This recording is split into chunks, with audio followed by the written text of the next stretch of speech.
really not that hard to get a TEDx talk. You just have to play the game. I mean, you have no idea what you did that day. you just gave me a whole bunch of belief, man. I mean, I owe you a lot. Honestly, I do. Very embarrassing. It's great. Erasmo's been with Movement Makers for over a year now. Wow. So as a celebration, we're doing an IG Live together. Yeah. What do you got, man? How can I help? How can we take this to the next level?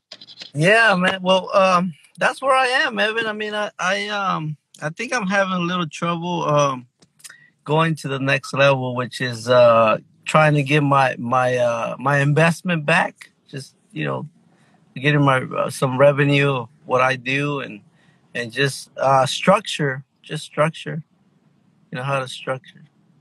So what's the thing that you want to drive revenue? Speaking, coaching, like speaking. Yes, speaking and coaching, because it comes together pretty much. How often are you speaking right now? Not too often, but I practice my speech, yes, but I haven't really reached out to like a lot of people, and I think that's what I probably need to do.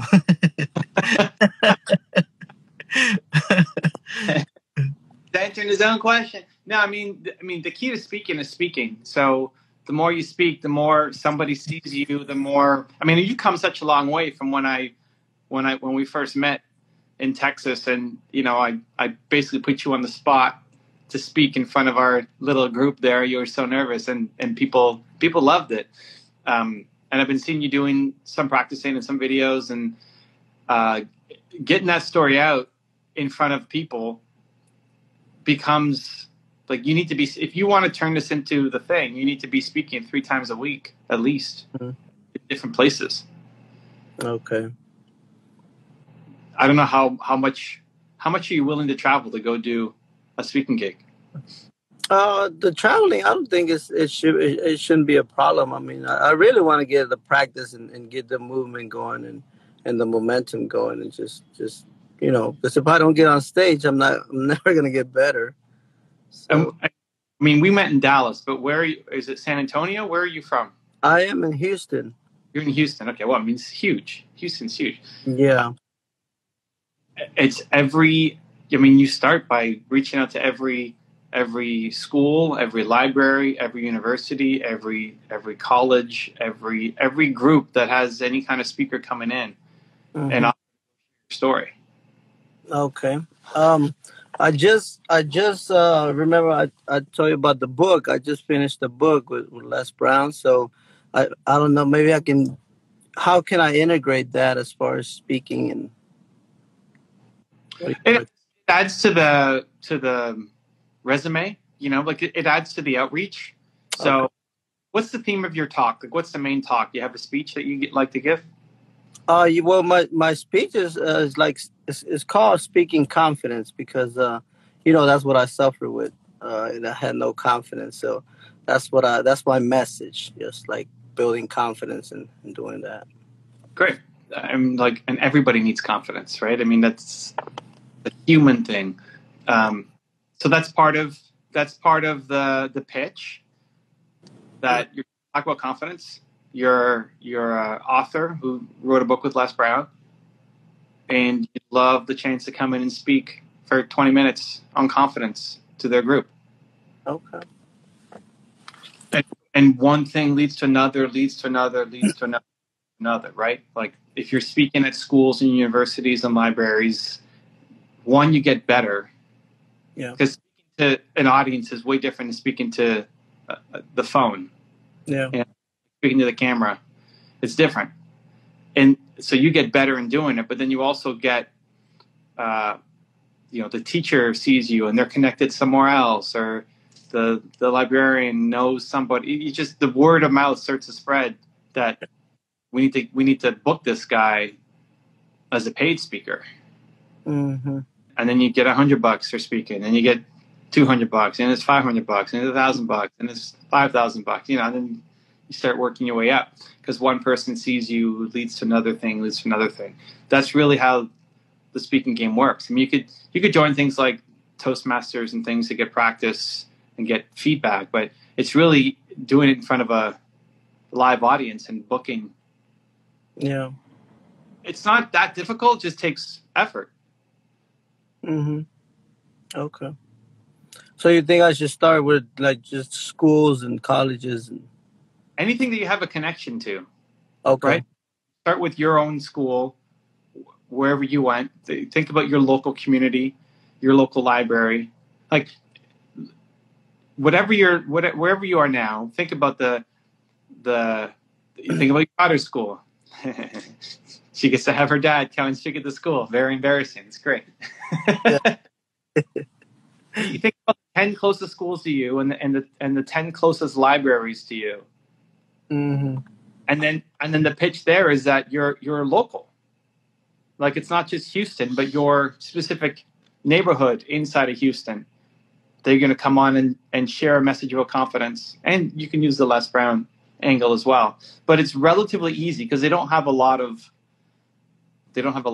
competition. Like there's not a lot of people pitching them to say, hey, can I come speak at your library or speak at your school? Yeah. And then once you've done a couple of those, then you use, well, I already spoke at this place, and I spoke at this place, and I spoke at this place. So you start building up. It's easier to go outside of the core. And then you can speak at bigger libraries and the bigger schools, right? You use one to get to the next, to get to the next, to get to the next. Okay. I mean, and maybe something your daughter can help you with, or maybe something you want to have a VA do to help you, or it's just you doing the work, but it's making that the goal of, hey, 3 times a week, how do I get in front of, even if 5 people show up? The first thing I did was at YMCA with 3 people. Mm. But then that led to, like that one thing at the YMCA led to me speaking. It was my own little group that I put together every 2 weeks I was speaking to my group. And then that led to, we got too big for the YMCA. So then we worked out of a bank. I made a partnership with a bank to let us use their boardroom, their big boardroom. And then we got too big for the big boardroom. So we ended up going to a bookstore, like our Canada's version of Barnes and Nobles. And then that became so big that we had the second biggest audience. Sting was number 1 when he came with his book, and then we were number 2 for how many people came to my talk. But it started from 3 people. Like I couldn't have just gone to the bookstore to say, hey, I don't have a book, but I'd love to use your space to speak. Yeah. They wouldn't have said yes. So, and I wasn't good enough either because I was just getting started. I would have been good enough to lead that many people. But it started with speaking at the YMCA to 3 people. Mm-hmm. That's the only problem. Like you've got the message. Yeah. You just the reps of getting on stage, helping people. Okay. And how do you what was the easiest way for you to like structure your speech? So I know I kind of struggle with that imposter syndrome, which I got over with already because, they told me just get over yourself. And it's not about Erasmus, it's about the people that you want to help. So that helped a lot. But but I want to be effective, on my message. And like you always tell us, just share what you know and what's your core. But how do you do it? Well, and also share what you're feeling. Like if you feel like you have imposter syndrome, then you get up on the stage and you say that you feel like you have imposter syndrome. That's just you lead with that. Okay. I'm here to talk about confidence, and I want to show you that, hey, I still struggle with this stuff as well. And confidence doesn't mean that you're just constantly that you have no fear. Confidence is that you have fear, and then you step into it and you do the thing. Mm-hmm. For structuring a speech, there's always story, and then there's lesson. So, what's the story that you're going to come up, and hopefully something related to, if it's your local library or local YMCA or local school or whatever, you say, hey, I'm from here, like something to connect, to relate to them. Yeah. And then on the journey, whatever you think there's so many stories you can tell. If you're going to talk about confidence, then if there's one speech that you give, it's the foundation story. Mm-hmm. Where did you come from? why did you struggle so much with your confidence? Yeah.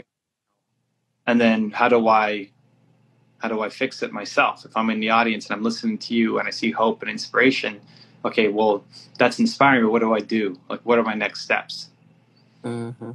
One of the things I love doing, if you roll this way, most speakers don't, is try to involve the audience.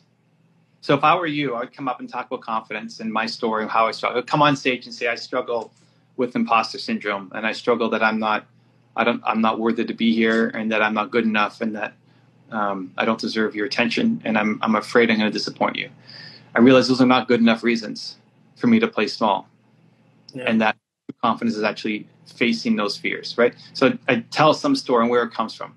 Then I would try to have somebody in the audience come up and display something. So when I was on Brendan Burchard's stage, I asked, hey, who's wanted to make a video for their YouTube channel and haven't done it yet? And like half the room goes up, right, with their hands. So like, okay, who's been wanting to do it for more than a year, 2 years, 3 years, 4 years, 5 years? And like hands start going down as the years get longer. So I ended with 5 years. And there was a woman in the front row who had her hand up the whole time. So it was like more than 5 years she's wanted to make a video and she hasn't done it. Yeah. So I said, okay, come on up on stage. You know, 1,000, 2,000 people, right? Come on up on stage. Great. And bring your phone. And so then I had her tell her story. Like, why have you thought about doing this for 5 years? And what's the message in your head that's telling you that you can't do it? Right? Because there's no logical reason now why you have to wait 5 years. So it's like, okay, you know what we're gonna do? We're gonna film right now. Give me your phone. Evan Carmichael will be your videographer for the day. Yeah. Just share your story and share what this means to you. And then she does it, and then everybody freaks out and claps and give her phone back to her. But it's a experience. So it's not just a speech. It becomes a transformation experience for her, but also the audience watching. Most speakers don't do that, though. So I don't want to put that on you and say, hey, this is the way that you have to do it. But yeah. I love to structure my talks wherever possible, wherever I can bring that in if I feel that it makes sense. Because often the best transformation is in seeing somebody go through it. It's live coaching in front of everybody, which creates a great experience. Okay. So by them, like for example, that lady, when she was holding her hand, it's like she's participating, right? So she won't be like, you didn't put her like on a bind saying, oh my goodness, you didn't put her on the spot in a bad way, because she was participating, correct? Yeah. I mean, I've never had it backfire. Come up and say, and just totally fail. Yeah. But sure, like, they're participating. I am putting them on the spot, but they're also there for a reason. Like, why are they attending? I'm not going up to some random person at the airport and saying, hey, let's make a video together. I'm picking you, and like showing up with a video camera or something. Like, they're at the event to learn. They're at the event to grow. That's why they're here in the first place. So already there, they've selected in. Like, if somebody's coming to listen to you talk, they're there already for a reason. They may not know you yet, but they're here to learn and grow. It's already different than most of the people who are driving behind you. Yeah. And then they did. Some people never put up their hand at all. That's fine. Or maybe somebody was falling asleep at the back. I don't know. But, I'm not picking on that person. It's the one who's kept their hand up for 5+ years, right as I went through. So I've never had it backfire. But it's also approaching it with care and compassion and kindness, and not judging her for not having done it for 5 years, but having her share her story as to why she struggled for so long. So I love bringing people up on stage. Sometimes it does better than others, but it's never backfired or somebody said, I hate you for doing that or something. Yeah. But that definitely takes practice. That's because if you've done a lot of coaching, then you're fairly confident that you can coach somebody through it. Because if you can't, and they get up on stage and then you fail as a coach, that's bad for you, but also it's extra bad for the person, because now they feel. because now they just failed in front of however many people are now watching them. I think the biggest thing though is you just getting the practice. Mm-hmm. You know, you have a structure already. It's probably a pretty good structure. Yeah. It'll change though as you start delivering it. You know, like if you delivered your speech 50 times, you'll start to see which lines do really well, which themes do really well, which stories you thought would hit, but then nobody reacted to, or younger generation likes this version and older people like this version. Like you'll naturally figure that out. You're just not getting in front of enough people. Mm-hmm. Okay. So there's schools, libraries, YMCAs, colleges, etc. There's also the TEDx route, which is a little less, depending on how far you're willing to travel. There aren't as many in like Houston that may be happening right away. And you have to wait a couple months for them to you have to be planning a couple months in advance to make it happen. Yeah, that's another thing that I'm working on, the TEDx talk, because I really want to do a TEDx talk, and two other authors of the book want to do a TEDx talk too. So we're gonna get together and work on that. So that's coming up next. I like it. A TEDx talk is not that difficult. Mm-hmm. Really not that hard to get a TEDx talk. You just have to play the game. And we went through this with Tessa as well. So if you need an accountability partner, Tessa could be good for you for movement makers. One, you have to really fit into their theme. So they have a theme. Okay. Has a theme. Like the event has a theme. So your confidence applies everywhere. So that's great. But you have to have confidence for what? Based off. Two, I would not do it as a three-way. Like, don't do it with the other people who wrote the book. You could be collaborating together and like going off and doing, but not three of you on stage. No. Yeah, good. This is the Erasmo show. You have your 10 minutes to go up and do your thing. Yeah, no, we're just getting together like a little mastermind group where we can give tips and help each other in practice and stuff like that. But yeah, everybody will be doing it on their own.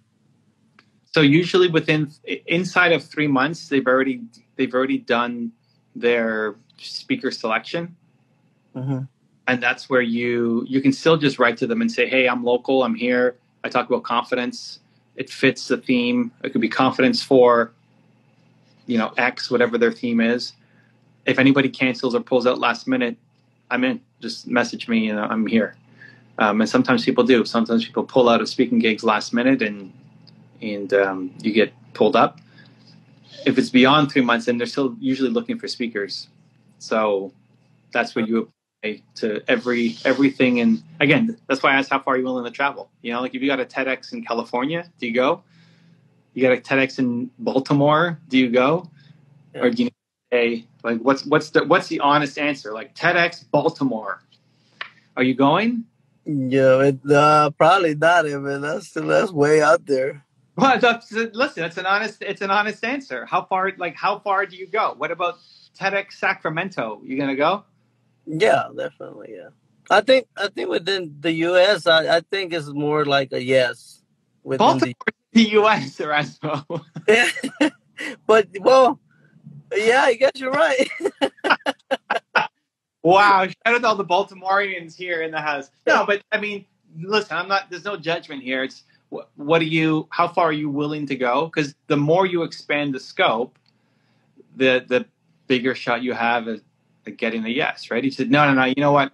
Texas only or greater Houston area only. You're going to be super limited compared to if you would go,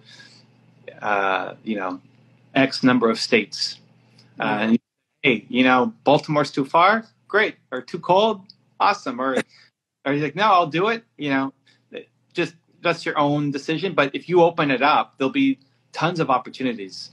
You just have to apply. At this point, it's just doing the work. It's just applying to the TEDx's and calling up your local schools, libraries, colleges, YMCAs, associations. What industry? Like, what was your 9-to-5 job? It was leadership. But leadership inside of what? It was gas industry, the natural gas industry. So, if that's your background, all of the natural gas and energy related companies and associations to say, hey, I speak about confidence and I know your field. Like if I could go in and speak there, but I don't know the natural gas industry. Mm-hmm. I'm coming in as an outsider, but I've got a history and reputation. I can go and sell that. But you're an insider. You know the industry. Yeah. The different areas that confidence comes into play. You're not speaking in generalities. You can get to specifics. So that's another group. And any of your interests, any of those associations, companies, you say, hey, I speak on this, happy to come in for free and talk to your team about confidence. Okay. So kind of combine the my part where I got confidence and believed in myself, and then my background, which is leadership or on the gas industry, right? Kind of combine it together. Yeah, anything, any reason. So the pitch is slightly different depending on who you're talking to.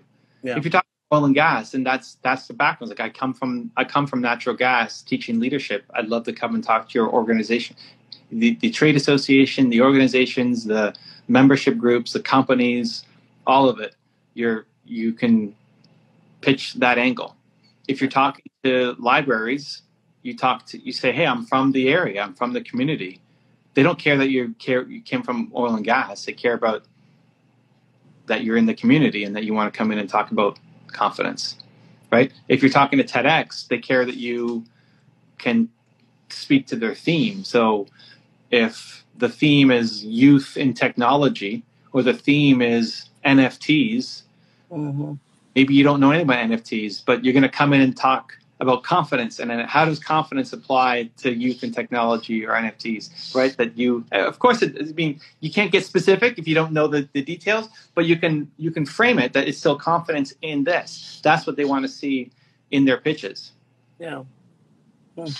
Honestly, I think you need to spend you need to have a day or a half a day in your calendar every week dedicated to outreach. I schedule it for Fridays. Yes. You have been, or you will now? No, I schedule it. I already have it. Yes, but it's the thing. I'm not doing it enough. I have reached here and there, but not constantly. Wait, but so it's in your calendar for Friday. You're just not doing it, or you're doing it and you're not getting any results? Yeah, I'm doing it, but I'm not getting the results. But I think it's because I'm probably not reaching enough people. How many people do you reach on a Friday? On a Friday, probably about 3 or 4. Yeah, okay, yeah. Well, for sure. Yeah. It's got to be 100. Yeah. So that's probably, I just got to be more aggressive on that. But I do have a schedule, yes. Well, that's great. I mean, but if you reach out to 3 people every Friday, that's 12 to 15 people a month. Yeah. That's just not enough. I mean, you might get lucky and hit the right person, but it's just probably not enough. Okay. It's got to be 10 times that number. Yeah. Okay. I'd be looking at 50 people every Friday, especially if you're going TEDx and you're willing to go. If you said just Houston, fine, that's going to be limited, and you don't have to go up to Baltimore. But if you're willing to go east and west, and maybe you need the heat, you'll stay south. But if you'll go to Florida or you'll go to California, there's tons. But it's spending that time. How much time is in your calendar on Friday to do it? Well, I've got it for the whole day. I really don't. I haven't done. I haven't put anything other than just practicing speaking and recording a video here and there. But it's mostly that. That's it. That's all I want to do on Fridays. Yeah. So the hardest part is booking the time. If you've already booked the time, mm-hmm. then just actually, you can't be going a whole day and reaching 3 people, right? Yeah. There's some inefficiencies happening right now, which is fine, but 50 people, this, what day is today? Monday, this Friday, 50 emails. Okay. And just make that the goal, 50 people every Friday, and you'll start getting stuff. And then one thing will lead to another, and suddenly you have a lot of momentum. Okay. Well, 50 people it is. That's all that's missing, man. You know, like you've got the heart, you've got a great message, you've got so much care and desire to see people win. You're making a lot of the moves, and your story already is good enough. You know, even if of course it could be better, of course, right? In the structure, of course, yes, but it's already good enough to inspire people. Mm-hmm. That outreach. Yeah, yeah, and you know that sometimes well, back then, a few months ago, maybe I felt like it wasn't good enough. But like yesterday, as a matter of fact, yesterday, somebody came up to me and said, "My goodness, your story is so inspiring," and this and that. So that kind of changed my point of view. So I'm like, wait a minute, maybe I'm just minimizing my story or my message, and it's really helping people. So that's awesome. Yeah, I mean, it's not where it ultimately needs to be, right? Yeah. But it's not at this point where somebody's going to pay $50,000 to have you come in and speak yet. But yet, right? I mean, but it's still way more than good enough to inspire people who are going to show up to listen to you. So yeah, that's not a good enough reason. I would use movie makers or use your authors, co-authors on the book, or use Tessa or somebody as accountability. Like that's the biggest thing. You form a group of people to say, hey, once a week we all have to hit at least 50 people in our outreach. Okay. That's probably the thing missing for your author friends as well. It's not about how to structure your TEDx talk. It's about the outreach. Okay. Yeah. So have an account. Like you can post it in our Discord for mover makers, but 50 people every week and find someone to do it with. Like it's the challenge. Okay. That'll work, Evan. Forgetting it. Dude, I'm so excited. Yeah, man. Me too. Yeah, but I remember you drove, how far was it, the drive, Houston to Dallas? 4 hours.